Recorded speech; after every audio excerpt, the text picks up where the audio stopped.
ఓం మహాగణాధిపతయే నమః. ఓం గురుభ్యో నమః. ఓం శ్రీమాత్రే నమః.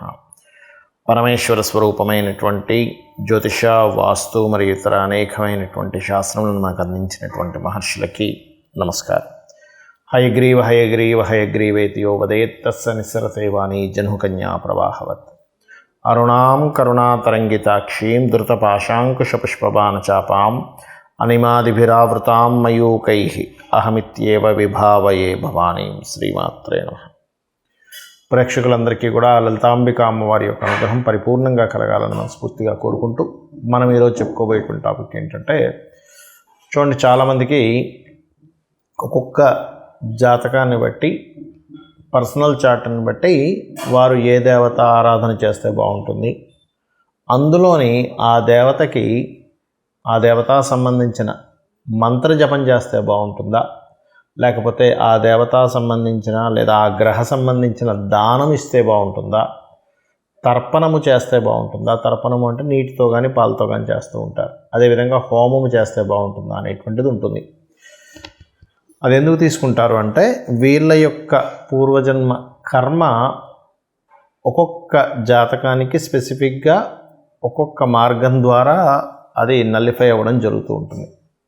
ఆ రకంగా అది పర్సనల్ చార్ట్ చూడాలి. మరి పర్సనల్ చార్ట్ అనేటువంటిది చూసుకోవాలంటే ఎవరికి వాళ్ళకి తెలిసి ఉండాలి, లేదా ఏదైనా ఆస్ట్రాలజర్ని కన్సల్ట్ చేసి ఉంటే వాళ్ళ లగ్నం నుంచి లగ్నాధిపతి ఎలా ఉన్నాడు, పంచమాధిపతి అంటే ఉపాసనా స్థానాధిపతి ఎలా ఉన్నాడు, లేదా భాగ్యాధిపతి ఎలా ఉన్నాడు, వీళ్ళకి ఏ పర్పస్ మీద అయితే వీళ్ళు పూజ చేస్తున్నారో, లేకపోతే హోమం చేస్తున్నారు, తర్పణం చేస్తున్నా, ఆ పర్పస్ని ఫుల్ఫిల్ చేసేటువంటి గ్రహ దశ నడుస్తుందా లేదా, ఒకవేళ నడవనట్లయితే ఆ గ్రహ దశ అనుకూలించేలాగా ఏ దేవతకు చేసుకోవాలనేటువంటిది ఉంటుంది. అయితే ఇవాళ మనం చెప్పుకోబోయే టాపిక్ ఏంటంటే, సహజంగా మీరు పలానా లగ్నంలో పుట్టారు, ఉదాహరణకి మేష లగ్నంలో పుట్టితే ఎవరికి తర్పణం కానీ హోమం కానీ ఇవి చేయాలి, లేదా వృషభ లగ్నంలో పుడితే ఏంటి అనేటువంటిది నేను మీకు ఒక్కొక్క లగ్నరీత్యా నేను మీకు చెప్తాను.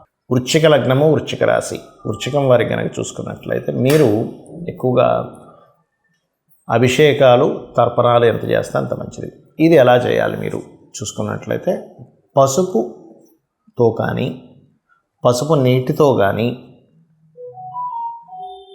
శివుణ్ణి చూస్తూ శివాయ గురవే నమః అనేటువంటి నామంతో అభిషేకం చేయండి శివునికి, లేదా దత్తాత్రేయుడికి అభిషేకం చేయండి.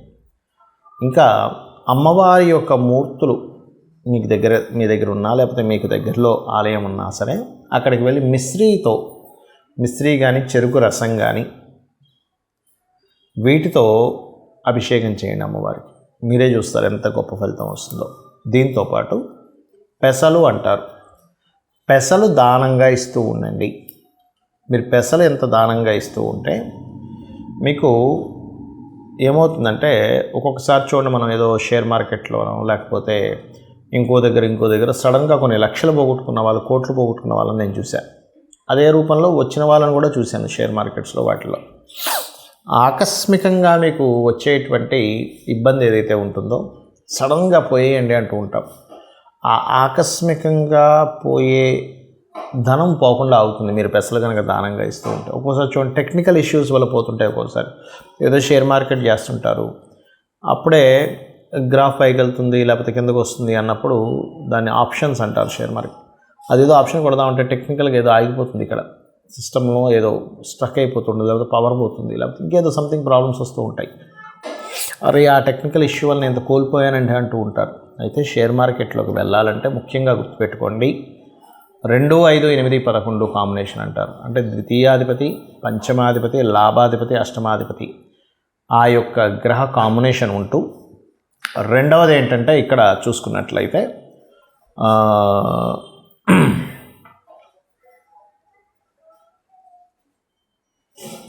ఇక్కడ వీటితో పాటు ప్రత్యేకంగా మీరు చేయవలసినటువంటిది, అంటే ఎవరికైనా షేర్ మార్కెట్లో బాగా రాణించాలి అంటే మాత్రం నీచభంగ రాజయోగము లేదా విపరీత రాజయోగం కూడా కనెక్ట్ అయి ఉండాలి, గుర్తుపెట్టుకోండి.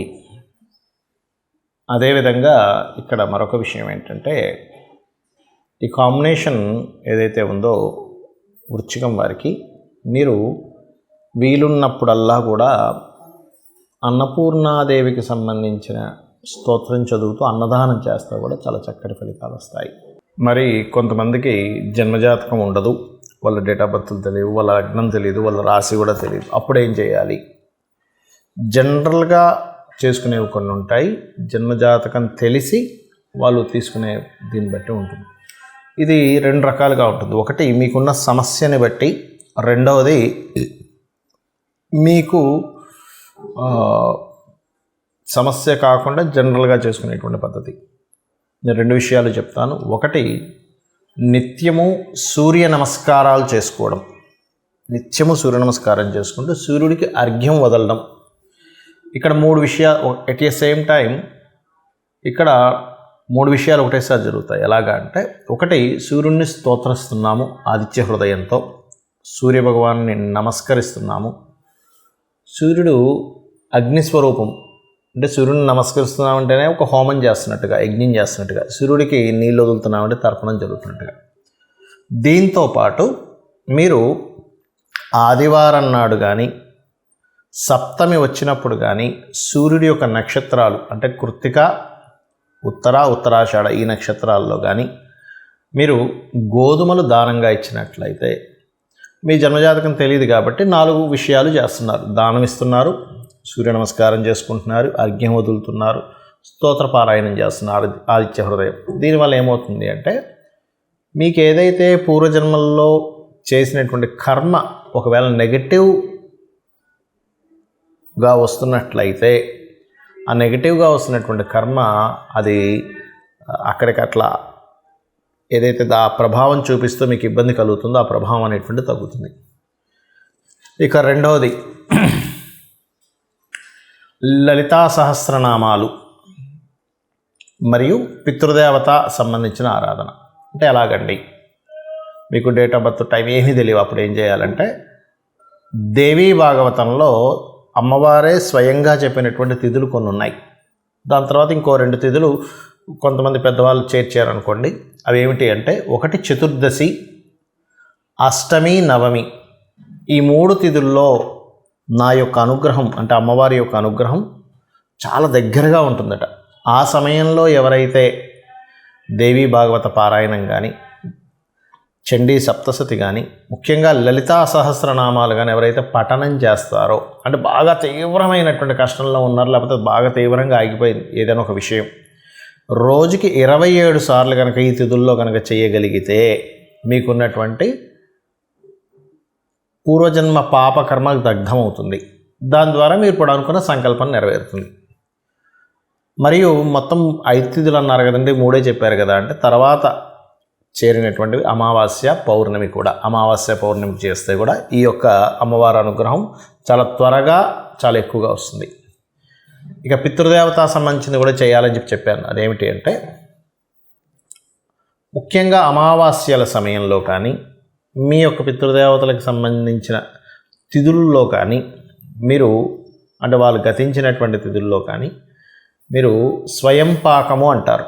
అంటే 1 కిలోనో 2 కిలోలో 5 కిలోలో మీకు తోచినంత మీ స్తోమతను బట్టి బియ్యము, 2 రకాల కూరగాయలు, 2 రకాల పప్పులు, ఉప్పు, చింతపండు, మిరపకాయలు, ఈ రకంగా వండుకునేటువంటి సామాగ్రి ఏదైతే ఉంటుందో, ఒక వ్యక్తి చక్కగా ఇంట్లో వంట వండుకోవడానికి గల సామాగ్రిని మీరు మీకు దగ్గరలో ఆలయంలో ఉన్నటువంటి పురోహితులకి పితృదేవతల కోసం అన్నట్టుగా ఇచ్చినట్లయితే, ఇది కూడా మీ జన్మజాతకంలో ఏదైతే రుణరోగ శత్రు సంబంధించినటువంటి భావం బాగా యాక్టివేషన్ అయ్యి మీరు ఇబ్బంది పడుతున్నటువంటి అంశము చేత్తో తీసేసినట్టుగా ఆ యొక్క ప్రాబ్లం అనేటువంటి తగ్గుతుంది.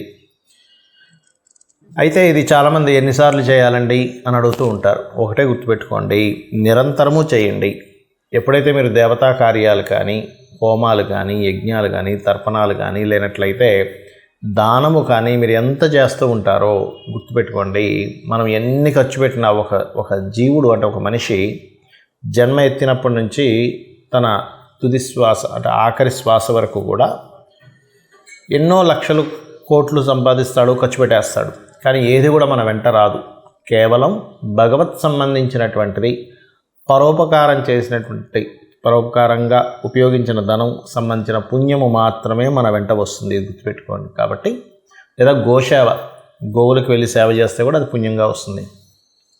కాబట్టి ఇది చేయండి. ఖచ్చితంగా మీకు మీ జాతకంలో ఏ దశ నడుస్తుంది, ఏ అంతర్దశ నడుస్తుంది, గోచారంలో ఎలా ఉంది, ఇవేమీ మీరు కంగారు పడాల్సిన అవసరం లేదు. తెలియకుండానే సకల దేవతల యొక్క అనుగ్రహము, ఆ లలితాంబిక అమ్మవారి యొక్క అనుగ్రహం మీకు కలుగుతుంది. శ్రీమాత్రే నమః.